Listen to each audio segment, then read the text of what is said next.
Mike Dixon Sports here with Vegas Sports Today, and I'm at the Champs Trade Show, the second one of the year, with Mr. Jeff. He is one of the founders, if not the original founder. Is that correct? Yes. When did you find CTA initially to change it over to Champs Trade Show? Yes, we were CTA. We started off as CTA Contemporary Tobacco Accessories in 1999. In 2003, there was some things in the political landscape, and we decided to change our name to Champs, which originally was actually an acronym, which was C period H period, which stood for Contemporary Handcrafted American-Made Product Show. Awesome. Because at the time, most of the stuff was being made in America, but as the years went by, as the China invasion came and the years came, we changed our name. We took away the dots, and we just became Champs legally in 2007. We are the largest business-to-business trade show, concentrating on the hemp, smoke, vape, glass. We're also into adult. We have a new skateboard division. What? We call, you don't know about that?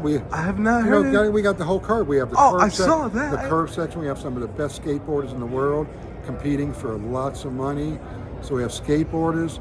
We're lucky we get some incredible people. Sports characters who come around. They love to come around.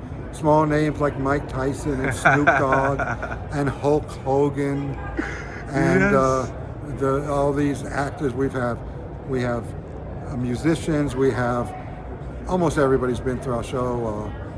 A lot of people, and people always ask me, what does it cost you to get them? I know they're really expensive, and we don't pay a penny. They just love coming.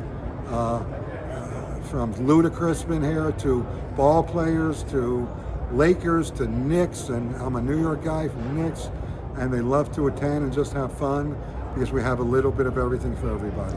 Jeff, I mean, you touched on so many things, man, that I want to talk to you about. But let's start about the most important thing, right? 2019, when Las Vegas decided to become a recreational state, state and city, right? How did that open up things for you and getting more athletes and big entertainers involved? Oh, 100%, because a lot of the athletes come and they put their name on products. If you go to a smoke shop, a store, a dispensary, a Walgreens, you'll see a lot of the products. Mike Tyson's on a lot of the products. Snoop Dogg has a line. Cheech and Chong.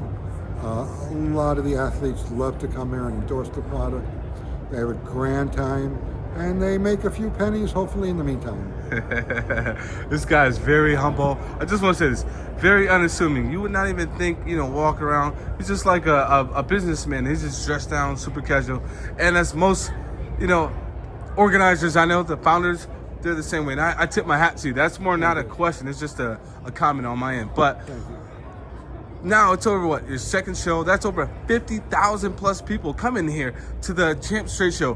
Why does this atmosphere and vibe, man, where people feel so like family here, man? I'm just being honest. Yeah, I'm not sure, but I think I put a lot of that in my growing up days. I grew up in Brooklyn, New York. Okay. And when I grew up, on my street, you were white, you were Jewish, you were Christian, you were Italian, you were Puerto Rican, you were black, and we all played together and we all hung together. We played punch ball and stoop ball. You'd have an argument, you'd kick each other's ass, and the next day you'd hung and be friends. Love that. So yeah. My attitude's always been with people, if you're good, you're good, you're bad, you're bad. So we welcome all groups here to the show. We've been called the Little United Nations because there are more languages and more groups represented here in harmony, everybody getting along and having fun and hopefully making a few dollars in the process. Something about Brooklyn guys, all right? L. Davis, founder of the Las Vegas Raiders. My guy from Brooklyn, Jeff, founder of Champs Trade Show. Tell me something, man. L. Davis's legacy is gonna live on forever, right? How do you want to be remembered? As just a good guy. I'm very fortunate. We have a great team. It's not just me. I have a team of 37 full-time employees. People look and say, what do you need? It's 37 full-time employees. And almost everybody stays with me almost for life. I hate to say it. No, I hate to say it. I'm glad to say it. Yes, sir. I have about 12, 13 people who've been with me over 15 years. Wow. My average staff person has been with me about 10 years. very few people ever leave the company. I can say this, and so in 27 years, don't get me wrong, people sometimes don't do the job. I've fired a lot of people, they don't do the job. But I've only had 2 people in 27 years actually leave the company and say, I'm not happy here, I think I can do better, and they both have come back to me and want jobs again.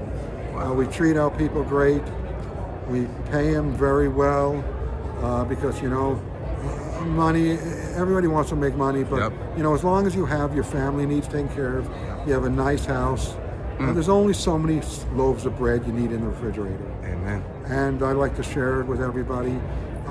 We have probably the most profitable show for our vendors, and we're probably one of the least expensive shows. I've had times where guys tried to compete with me, and my vendors been with me 10 years, and they call me up giggling, and they say, there's this new guy, he's saying try him, and he's more expensive than you. So I keep the cost down. I don't blow money on what I call things, silly stuff.